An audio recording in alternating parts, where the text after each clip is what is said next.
लेकिन इरशाद अहमद खान को बता दूं कि पाकिस्तान से ज्यादा मोहब्बत तो इस वक्त हमारे स्टूडियो में है अनुराग भदौरिया, अनुराग मुस्कान, अनुराग शुक्ला। जोरदार तालियां एक बार बजाइए। अनुराग भदौरिया साहब, क्या कहना चाहेंगे भारत की जीत पर और पाकिस्तान के ट्रॉफी चुराने पर?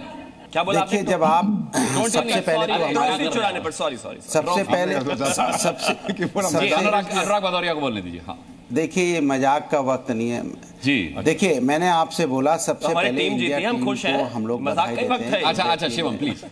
अरे भाई यार इस तरह की बात करेंगे। मैं गेस्ट ऑडियो बढ़ा दीजिए यहाँ पर। बात करने अब वही है ना टीवी पे। मैंने कहा कि देश cricket team India cricket match जीती है, इसके लिए इंडियन टीम को हम सभी को बहुत बहुत शुभकामनाएं और बधाई।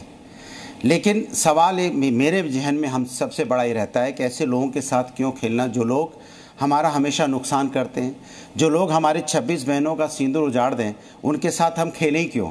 ऐसी क्या ज़रूरत पड़ी जो हमें उनके साथ क्रिकेट खेलना पड़े? उनके साथ हमने क्रिकेट खेली, टिकट बिकेंगी, पैसे कमाएंगे, फिर अपने देश जाएंगे। उनकी नीयत आपने देख ली, टॉफी चोरी करके भागते हैं। किस तरह की उनकी मानसिकता है? जो लोगों की मानसिकता टॉफी चोरी करने की हो, जो लोगों की मानसिकता धोखा देने की हो, जिन लोगों की मानसिकता हमारी बहनों को विधवा करने की हो, उनका सिंदूर जाड़ने को, ऐसे लोगों से मिलना ही क्यों, खेलना ही क्यों? मुझे भाई ऐसी क्या आवश्यकता थी हमें उनके साथ खेलने की? अभी तो बहनों का सिंदूर अभी नहीं खेलना चाहिए, लेकिन जब मैदान में डट गए, बीच में नहीं बोला भाई, बोलने फिर पीछे नहीं हटना है।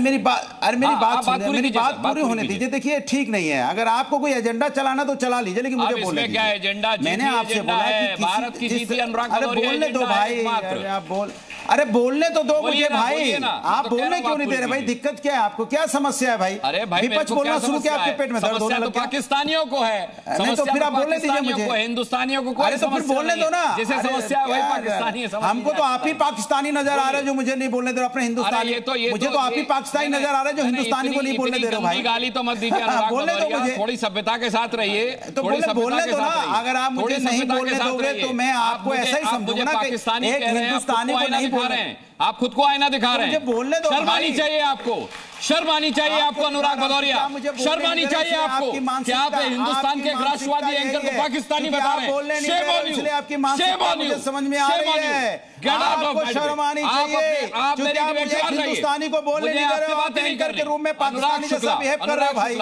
अनुराग, अरे आपसे मुझे बात नहीं करनी, ये वो ऐसे आदमी से बात नहीं करनी जो पाकिस्तान की तरफ से खड़ा हो एंकरिंग क्या हमें करने के लिए। पाकिस्तान को मुंह तोड़ जवाब नहीं देना चाहिए था एशिया कप में? क्या हमने जिस तरीके से विश्व में अपनी जीत का परचम लहराया पाकिस्तान को धूल चटा करके, क्या हमें वो नहीं करना चाहिए था? ये कैसा सियासी सवाल है कि हम खेले क्यों हैं? अनुराग शुक्ला, हम खेले क्यों हैं ये सवाल ही नहीं है। हम जितनी बार खेले हैं, अगर इसी टूर्नामेंट देखेंगे तो तीसरी विजय है हमारी।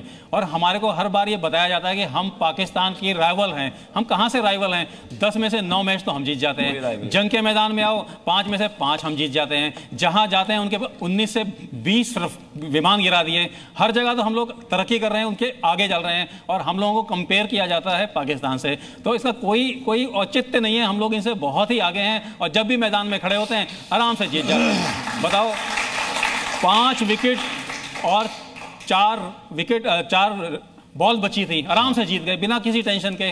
कोई टेंशन ही नहीं है। यानी उन्हें 20 ओवर खेलने नहीं दिए और हम 2 बॉल पहले जीत गए। यस, तो इसी तरह से फिर कैसा मुकाबला? मैंने तो इस मैच को शुरू में देखा ही नहीं था बिल्कुल, क्योंकि हम लोग ऑपरेशन सिंदूर के खिलाफ हम लोग इसके अगेंस्ट में थे। लेकिन उसके बाद लास्ट में मैंने जब कैचअप करना शुरू किया तो मैंने पाया कि एक बहुत ही अजीब जज्बा है। ये देश सिर्फ फौजियों से नहीं, पूरे देश के एक एक नागरिकों से बनता है, और पूरे नागरिकों ने अपना अपना योगदान दिया है इसके अंदर। खेल के मैदान में उन्होंने अपना योगदान दिया है, और दर्शकों के मैदान में बैठे हुए सब लोगों ने आपने तालियां बजा के जो उनका हौसला बढ़ाया। तो इसी वजह से पूरा देश एक होता है, और हम हर बार कामयाबी हासिल करने में कामयाब होते हैं। देखिए अनुराग भदौरिया अगर टिके हुए हैं, नहीं भागे हैं, तो सुन लें, ये अनुराग शुक्ला हैं। ये वो सैनिक है देश का, ये वो जवान है जो देश की सरहद पर देश की सुरक्षा के लिए खून बहाता है। जब एक सैनिक को यह नहीं लगता कि क्रिकेट खेलना पाकिस्तान के साथ पटखनी देने के लिए गलत है, तो फिर ऐसे सियासी सवाल नहीं उठाए जाने चाहिए, ना अपने देश पर, ना अपने खिलाड़ियों पर, और ना किसी एंकर पर। अपने देश के अवाम के, अपने देश के किसी इंसान पर ऐसा सियासी सवाल नहीं उठाना चाहिए कि वो हमें पाकिस्तानी लग रहा है। अरे मैं तो इस देश के किसी मुसलमान को भी पाकिस्तानी लग रहा नहीं कहता हूं। अनुराग भदौरिया, आपने कैसी बदजुबानी की है आज। खैर,